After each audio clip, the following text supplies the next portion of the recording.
Human beings always have a desire to remain connected with their communities. This desire has led to many technological inventions like the internet and telephony. The popularity of these inventions in turn ushered an era of connectivity, and today most of our basic needs like communication, banking, shopping, education, medical care, social media, etc. are all done online. All these applications collect a lot of personal data like our medical history, our financial transactions, our preferences, and many other personal details. Thus, there comes its dark side with huge negative impacts. While creating our accounts, we share personal information in good faith, assuming that this data is safe in their custody. Would you be comfortable if, for example, your bank balance, transaction details, etc. are made public or exposed to someone other than your immediate family? Or your personal choices or family photographs are shared with people you do not know? Or your medical history is put online? What if the platform you're using sells your personal data for their gain without your consent?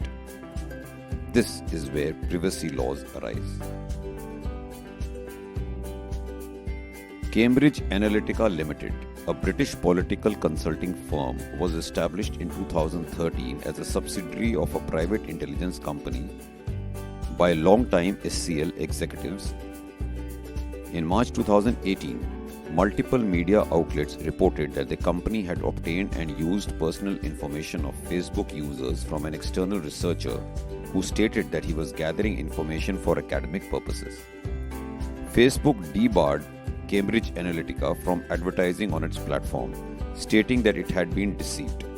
Soon after, a warrant was issued to search Cambridge Analytica London office, and Nick Swaz was suspended as the CEO.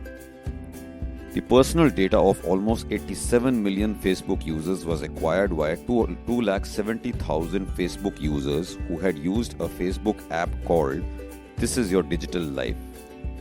By handing this third-party app permission to acquire their data in 2015, this also gave the app access to information on the user's friends network. This caused the data of about 87 million users to be collected, majority of them without their consent. Further, the developer of the app breached Facebook terms of service by giving the data to Cambridge Analytica. This scandal highlighted the need for stringent privacy laws where users had the right to know what data is being collected about themselves, control or delete this data, whether this data is being sold or transferred to third parties, etc. Also, the platform owners had the responsibility to protect this data from unwanted breaches and were liable to be penalized in case of failure.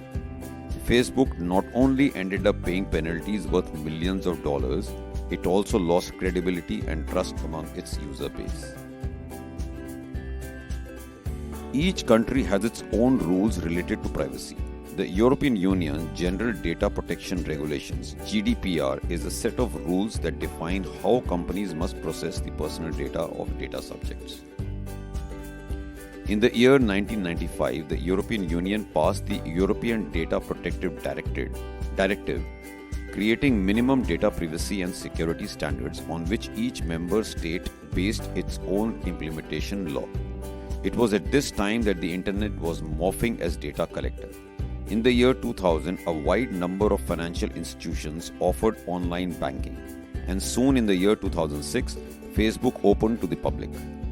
In 2011, a Google user charged the company for scanning her emails. 2 months after the incident, Europe's Data Protection Authority declared the European Union needed a comprehensive approach on personal data protection, and thus work commenced to update the 1995 directive. The GDPR came into force in the year 2016 after having been passed in European Parliament, and as of May 25, 2018, all organizations were requisite to be compliant. Understanding GDPR requisites can seem to be a daunting task, so let me walk you through the key requisites. There needs to be a legitimate purpose for seeking personal data, should be fair in its usage, and transparent by informing data subjects about the processing activities on their personal data. The organizations are to collect only that data which is required. no personal data is to be kept once the purpose of processing is complete. The data subjects have been assigned the right to question the organization about the information it has about them and what the organization does with this data, and further file a complaint or even ask for the removal or transfer of the personal data. Data subjects' consent is a must for all present and future usage of personal data.